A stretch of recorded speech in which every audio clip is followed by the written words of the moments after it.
আসসালামু আলাইকুম রহমতুল্লাহ। এই মুহূর্তে আমি আছি আমাদের ক্যাম্পের গেটের সামনে। আর বাহিরে একটু দূরেই ওই যে দেখতে পারছেন, বেশি দূরে না, একদম কাছাকাছি এই মসজিদটা নতুন চালু হয়েছে এই রোজার ঈদের পর থেকে আর কি।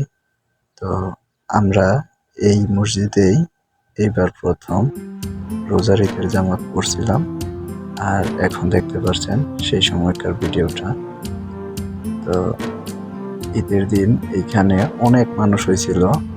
আর এই মসজিদ এই পাশেই যে বাড়িটা দেখতে পাচ্ছেন, সেই বাড়ির লোকগুলো অনেক ধনী ব্যক্তি। তো তারা ঈদের দিন আবার একটু হালকা নাস্তার আয়োজন করেছিল। ওই দিন খুব ভালো লাগছিল। আর এখানে আমরা বাঙালি আছি, ইন্ডিয়ান আছে, পাকিস্তানি আছে, সুদানি আছে, ইয়েমেনি আছে, নানান দেশের লোক এখানে সবাই একসাথে যুক্ত হয়ে আমরা ঈদের নামাজ আদায় করছি। আসলে ঈদের দিন সকালটা প্রবাসীদের জন্য অনেকটা কষ্টের।